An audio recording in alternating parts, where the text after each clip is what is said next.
Listed below are the measured radiation emissions in watts per kilogram corresponding to a sample of cell phones. Assume that radiation emissions are normally distributed.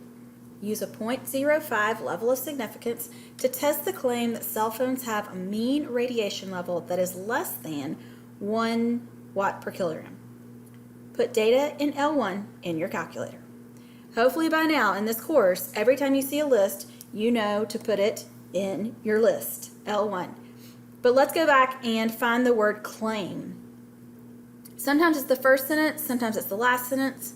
In this case, the claim is that cell phones have a mean radiation level that is less than 1. So step 1 says find the hypotheses, H sub 0, H sub 1. We're dealing with mean, so that means mu is our variable in both of those hypotheses. Remember that the first one is mu equals, and the second one we look for greater than or less than, which we saw. So less than 1, which means that the null is equal to 1. Now, just like we did in the previous example, go ahead and put the word claim. This time it's going to be by the alternative hypothesis because that's what the problem said, and that'll help us later on.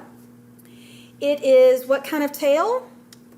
Remember we look at the alternative, and so since it's less than, it's left tail.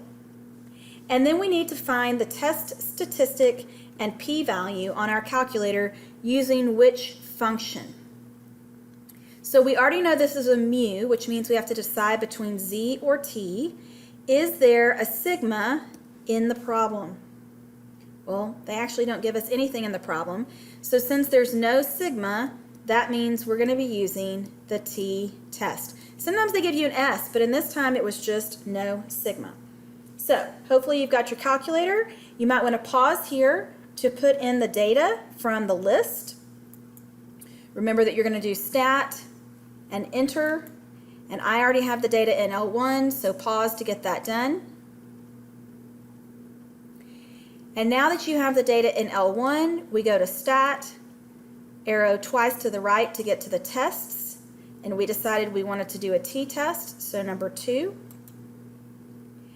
And this is where we need to look for a moment. At the top, mine is highlighted data, but yours may be highlighted stats. And how do you know which one to use? Well, under stats, we need an X bar and an S. And there's not that given to us in this problem.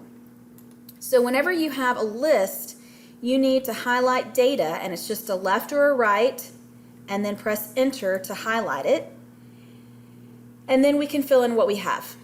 Again, like the previous time, I encourage you to make yourself a little square off to the side that has the data we're about to type in so that you can use this as an example later. At the top, I encourage you to write the word data because it is a little odd, and you will see one like this on your homework. Everything else will be stats. The first thing we're going to type in is the mu sub 0, and remember that's the number from the hypothesis, so 1. The list just tells the calculator where our data is, and we've already put it into L1. That's the default, so it's there. The frequency is never going to change, so it's always going to stay 1. And then on our 5th row down, you need to highlight the symbol from the alternative. Mine's already highlighted, so make sure that it's not just blinking, but press enter on the less than. You can choose calculate if you'd like, but from here on out I'm going to use draw, and let's see what we get. This time it's actually shading in for us. It proves that it was a left tail, and again we have the two things that we need. This time it's a t-score for the test statistic because it was a t-test, and we have the p-value, which is what we're going to need for our decision. We're actually never going to use the test statistic, but the homework asks for it, and it's right there on the screen. So let's write what we have. Our test statistic, t equals negative 0.485. It's usually 3 decimals, so we rounded.